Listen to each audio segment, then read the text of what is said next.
Hey guys, today I'm going to be talking about The Last of Us episodes 8 and 9, which are the final two episodes of the season. So I wasn't able to do one last week because I was very busy with exams. It was like the midterm exams, so I really didn't have time to make a video, though I did watch the episode.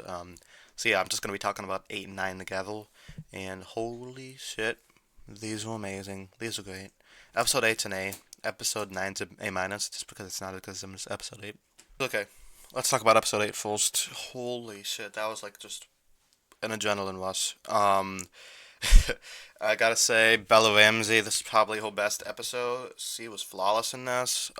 Just incredible. Like, the acting throughout was great. Like, I always did like the show, but this episode was like on another level. Um, at the end of last episode, Ellie has to find food for her and Joel because Joel's kind of out of it because he got stabbed, and she meets this creepy priest and this other guy who actually played Joel in a video game, which is kind of cool. Uh, so at first, the priest is kind of creepy. You get some odd vibes about him, but you really have no reason to not like him. And then just the layers get peeled back throughout the episode, and he becomes more and more disgusting. So first you're like, holy shit, this creepy priest is a cannibal. And then you're like, holy shit, he's a cannibal pedophile. Like, could you get worse than that? So obviously, they try to rape slash eat. The priest tries to rape slash eat Hull, and he's like, we're kind of the same. You and me could run this town together, and you could be my 15-year-old wife. And just a bunch of other crazy shit happens. They have this great chase scene through this diner. She sets the place on fire. Very intense fight scene between them, and she kills him with that big cooking utensil, people cuddle they used. Of course, he's left traumatized, and Joel is there to comfort her. Because even though she saved herself from the situation, he saved her mentally, I would say. Because if he wasn't there for her, I feel like she would have completely broken down. Which leads us into episode 9. Because, like I said, Ellie's not exactly the same. She's a bit, PTSD'd. Joel finally sees Ellie as his daughter, and there's some really sweet scenes there. He's talking about like, oh, how they would have gotten along and stuff, and you feel for Joel, but also you're happy for him that he actually has somebody in his life he could look after now, because I think he needs that.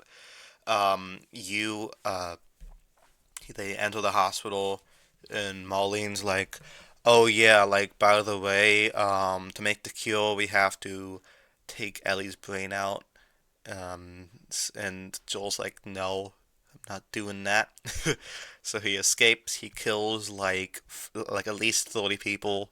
Very impressive how he's able to do that.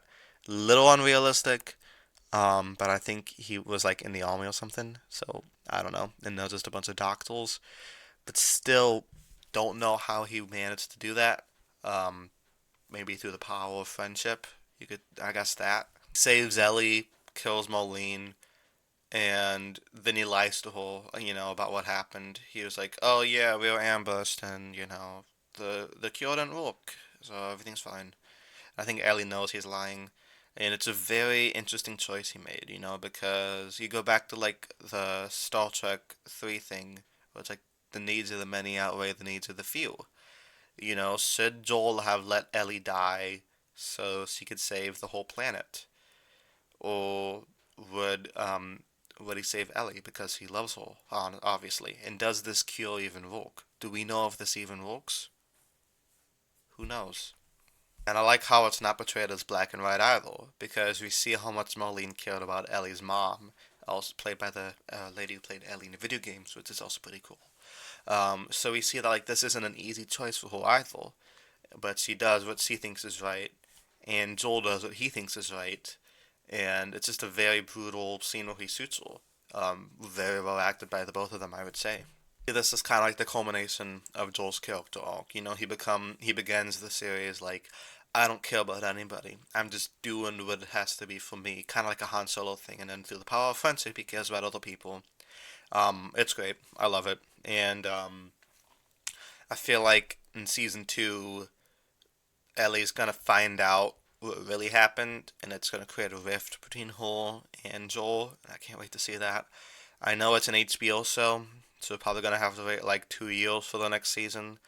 But you know, whatever. I like British TV, so obviously I am used to waiting a long time between seasons. But yeah, I really enjoyed the season of The Last of Us. I'd be surprised if it doesn't hit my top 10 shows of 2023 list. But who knows? You know, maybe like the best shows ever come out.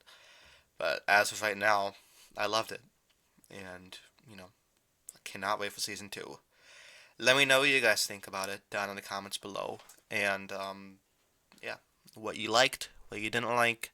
People who have played the video games, tell me like what you liked about it versus what you didn't like about it compared to the video games. Um, yeah, and thank you guys so much for watching. And until next time, peace.